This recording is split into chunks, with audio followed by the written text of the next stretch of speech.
cette vidéo et super excitée parce que ça fait longtemps que j'ai pas fait de vidéo. Et après toutes ces péripéties, autant vous dire que j'ai envie de vous parler là. D'ailleurs, on en parle de cette péripétie, de cette frange rideau que j'ai fait ce matin. Dites-moi dans les commentaires si ça me va bien. J'ai soif. Hydratez-vous. Voilà, cette vidéo elle va commencer par j'ai attrapé le Covid. Ouais, j'avoue, je fais partie de cette team, la team des élites. Je ne fais plus partie de la team survivants. J'ai toujours cru qu'on allait me kidnapper et voler mon sang parce que je n'aurais jamais attrapé le Covid. Que nenni! Le Covid a été présent dans ce corps, dans my body. Non mais vous allez me dire, Lélé, tu mytho, là on est à la période du Covid, on n'entend plus parler. Et toi, t'attrapes le Covid à cette période. Ouais, je sais, c'est invraisemblable, ça n'a ni queue ni tête. Puisque pendant une longue période, jusqu'à très récemment, j'ai fait vraiment attention à tout. Masque, désinfectant, limitation des contacts sociaux. Bon, pas le choix parce que j'ai pas d'amis. Mais j'ai fait vraiment attention pendant ces 3 dernières années à ne pas attraper ce fichu Covid. Sauf que cette année, pour la première fois, nous sommes partis en vacances avec ma famille. Je tiens à préciser que j'ai eu le Covid, mais que toute ma famille l'a eu en même temps. Ouais, autant vous dire qu'on fait pas les choses à moitié chez moi. Déjà, je vous mets en situation. Tu reviens de vacances, il est tard, t'es avec tes valises, t'as plus aucun vêtement de propre, tu rentres, t'as 0 course dans ton frigo, puisque t'as tout vidé avant de partir pour pas déjeter. En fait, j'ai pas commencé par le début de cette histoire. Excusez-moi, on fait un petit saut dans le passé. Je sais pas comment on dit le... J'ai toujours peur qu'on voit un nichon là. Tout d'abord, ma soeur a commencé à être malade 2 jours avant de partir. Alors, elle était en train de prendre son bain et là je l'appelle, pas de réponse. Je vais voir, elle était comasse dans son bain. J'ai cru qu'elle était dead. Wesh, cette folle, elle était en train de dormir dans son bain. Nous repartons de ce pays fabuleux qu'est la France. Amazing. Et là je dis à ma soeur, pour rire, tu ferais pas un test Covid? Sait-on jamais. Retenez cette face. Et donc elle va avec le petit coton-tige dans son nez, on met le produit, tchic-tchac, vous connaissez la chanson. Et là, dans les 3 secondes, il y a 2 barres qui apparaissent. Vous savez ce que ça veut dire? Non, elle n'est pas enceinte, mais elle a probablement le Covid. Optimiste qu'on est, on a attendu comme ça pendant 15 minutes en espérant qu'une barre s'efface. On a vraiment cru qu'il allait avoir une barre qui allait disparaître comme par magie au bout de 15 minutes. Que nenni! Et là, dans la seconde, mon instinct de survie me dit Lélé, il faut que tu partes. Meuf, fuis parce que t'as un corps de fragile. Tu restes pas là. Let's go, me voilà donc partie. Et là, je me dis, et si j'allais faire un test? Quelle bonne idée! Stupéfaction, parce que moi, je n'ai toujours aucun symptôme. Et donc, je me dis, bah, je n'ai point le Covid, puisque je n'ai pas de symptômes. Et là, c'est le choc. Je reçois un petit SMS sympathique me disant positive. Et là, c'est la merde. Parce que je croyais fuir un foyer de Covid, et en fait, je suis clairement en train de le propager sans le vouloir. Et là, mais autant vous dire que la culpabilité m'envahit très fortement. C'est vraiment la pire sensation au monde et finalement c'est ça qui m'a rendue très malade, intérieurement parlant. En fait, t'es là, t'as un truc en toi qui rend malade les gens et qui peut potentiellement les tuer, mais tu sens rien. Et moi j'avoue que je suis un chouïa hypochondriaque, j'ai jamais dit ce mot, c'est bizarre. Et donc dès que je commence à être malade, je sens vraiment les symptômes arriver. Je suis vraiment en pleine conscience avec mon corps. Bref, autant vous dire que je suis au taquet et que je sens le moindre virus s'installer. Je suis littéralement comme ça.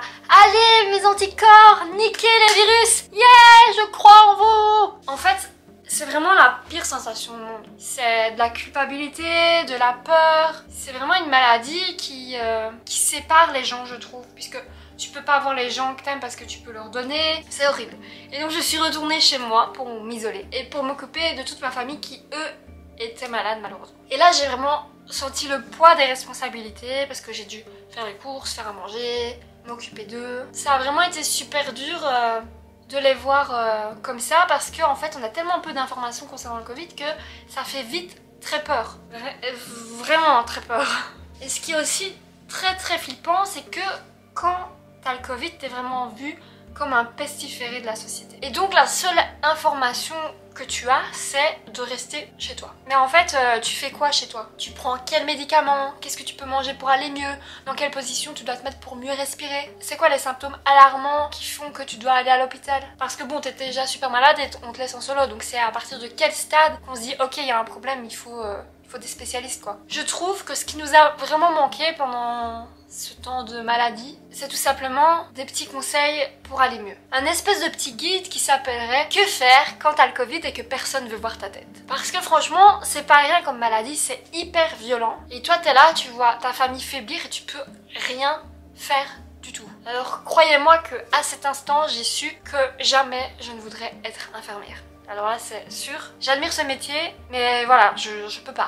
À l'heure actuelle, tout le monde va beaucoup mieux. Mais voilà, je reste vraiment choquée du peu d'informations qu'on nous donne en fait. Du peu d'informations qu'on a sur la maladie, du peu d'informations qu'on a pour se soigner. Moi je vous avoue que je savais pas quoi faire une fois que j'ai su que j'avais le Covid, mis à part rester chez moi. Je trouve que peut-être ce serait judicieux de mettre dans le SMS qu'ils envoient en disant positif, genre avec aucune autre info.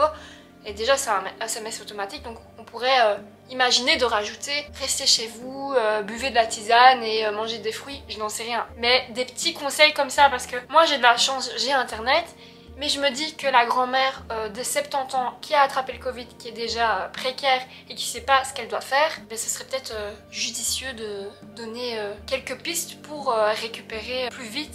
Et c'est vrai aussi que c'est super flippant de ressortir après 7 jours en étant confiné parce que dans mon cas, quand t'as pas de symptômes, voilà quoi, tu sais pas si tu l'as encore ou pas. Parce que quand t'as des symptômes, tu sais qu'une fois que tes symptômes sont finis, c'est bon, tu l'as plus. Mais moi, j'ai même pas eu l'impression de l'avoir eu.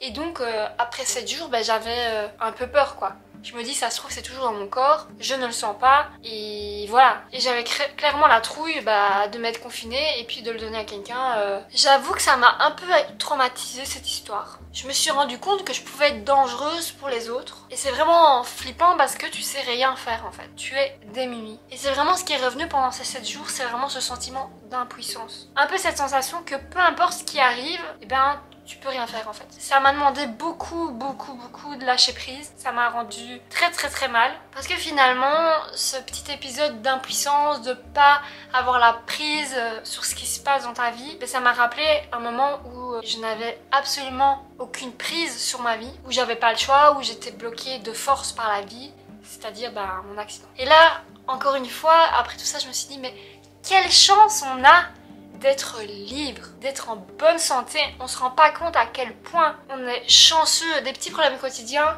tant que t'es pas malade, tant que t'es libre. Mais le reste, la vie elle fait que des cadeaux si t'es en bonne santé et si t'es libre.